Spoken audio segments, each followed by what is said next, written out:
জাতীয় নির্বাচন সামনে রেখে আইন শৃঙ্খলা পরিস্থিতি নিয়ন্ত্রণে কঠোর অবস্থানের নির্দেশ দিয়েছেন ব্রিগেডিয়ার জেনারেল আবুল ফজল মোহাম্মদ সানাউল্লাহ।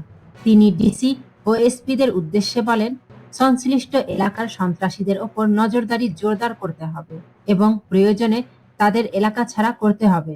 না হলে পরিস্থিতির নিয়ন্ত্রণ উল্টো আইন শৃঙ্খলা বাহিনীর হাতছাড়া হয়ে যেতে পারে। মঙ্গলবার 23 ডিসেম্বর রাজধানীর আগারগাঁওয়ে নির্বাচন ভবন অডিটোরিয়ামে ডিসি, এসপি, বিভাগীয় কমিশনার ও আঞ্চলিক নির্বাচন কর্মকর্তাদের সঙ্গে মতবিনিময় সভায় এসব কথা বলেন তিনি।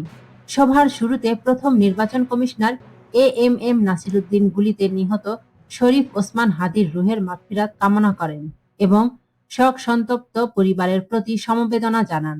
ইসি সানাউল্লাহ জানান, খুব শীঘ্রই যৌথ বাহিনীর সমন্বয়ে জয়েন্ট অপারেশন পরিচালিত হবে। এই অভিযানের মূল লক্ষ্য থাকবে অবৈধ অস্ত্র উদ্ধার, সন্ত্রাসীদের গ্রেফতার এবং তাদের আইনের আওতায় আনা।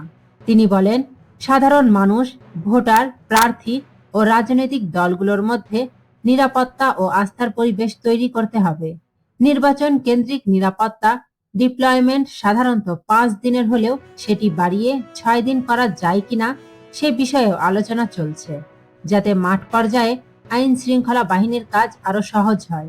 চেকপোস্ট স্থাপন প্রসঙ্গে তিনি বলেন, সারা দেশে মোবাইল ও স্থায়ী চেকপয়েন্ট চালু রাখতে হবে এবং সব বাহিনীর মধ্যে সমন্বয় নিশ্চিত করতে হবে। বিভাগ, জেলা ও উপজেলা পর্যায়ে বিদ্যমান আইন শৃঙ্খলা কমিটিগুলোকে সক্রিয় করতে হবে। পাশাপাশি নির্বাচন ঘিরে আইন শৃঙ্খলা বাহিনীর জন্য আলাদা সেল চালু করে তা কার্যকর রাখতে হবে।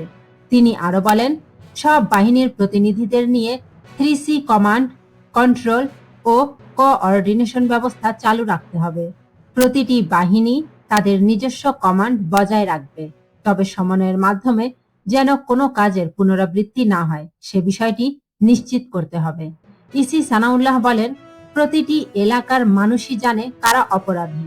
বর্তমানে অধিকাংশ মানুষ ভোটমুখী এবং তারা চায় শান্তিপূর্ণ পরিবেশে নির্বাচন অনুষ্ঠিত হোক। সে লক্ষ্যে সবাইকে দায়িত্বশীল ভূমিকা রাখতে হবে।